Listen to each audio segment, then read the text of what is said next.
ఇప్పుడు బర్రెలెక్కుతున్నాయి అతని తొనలు తిని మంచి ఫేమసే.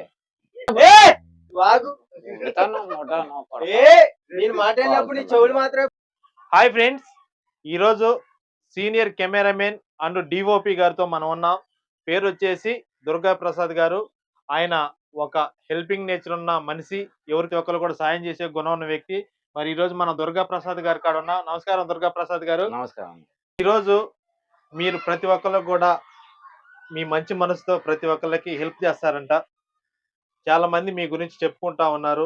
మీరు ఒక కెమెరామెన్ గా మీరు ఎంతమందికి హెల్ప్ చేశారు, మీ హెల్పింగ్ నేచర్ ఏంటి, అసలు ఇలా చేయడానికి కారణాలు ఏంటనేది మన ప్రేక్షకులు చెప్తారా? అంటే ఏం లేదు, అంటే నాకు అమ్మా నాన్న లేరు. స్టార్టింగ్ నుంచి నేను ఒక ఆర్ఫనేజ్ బాయ్ నుంచి టచ్అప్ బాయ్ నుంచి చాలా ఎదిగాను. అంటే కష్టాలంటే ఇప్పుడు కొత్త కొత్త వాళ్ళందరికీ తెలియట్లేదు పాపం. వాళ్ళకేం చెప్తానంటే ఇంత కష్టపడితే మనం ఎదగాలి, ఇంత కష్టపడితే మనం కొద్దిగా సపోర్ట్ ఉంటుంది. ఎవరు మనకి సపోర్ట్ చేయరు, మన ఇంట్లో వాళ్ళు సపోర్ట్ చేయరు. ఎందుకంటే మన అమ్మ నాన్న ఎవరు సపోర్ట్ చేయరు. ఏంటంటే నువ్వు డబ్బులు తెచ్చుకొని తినరా నువ్వు అంటారు, కానీ ఏ సపోర్ట్ లేకుండా నేను ఒంటరిగా నేను ఎదిగాను. అది ఈరోజు సోషల్ మీడియాలో మరి మీరు ఎంతో మందిని ఆదరించారు, ఎంతో మందికి హెల్ప్ చేశారు. మరి ఈ రోజు ఈ ఇండస్ట్రీలో ఎంతో మంది సినిమా మీద ఇంట్రెస్ట్ తో ఎక్కడెక్కడ నుంచి వచ్చి సార్ అదే మీరు మంచి క్వశ్చన్ సార్ అడిగారు.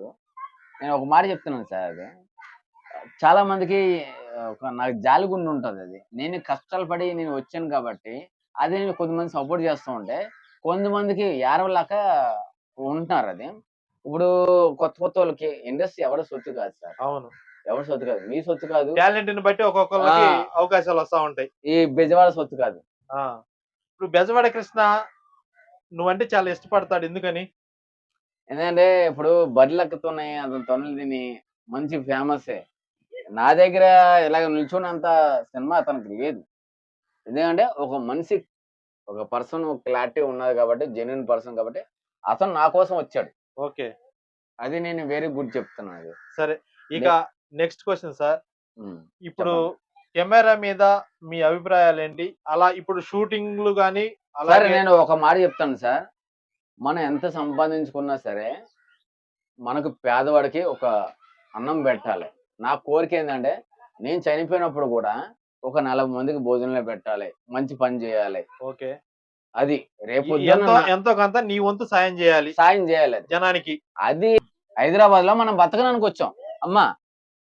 అందరు ఆడపిల్లలు అందరూ చెప్తున్నాను, మనం బతకడానికి వచ్చాం.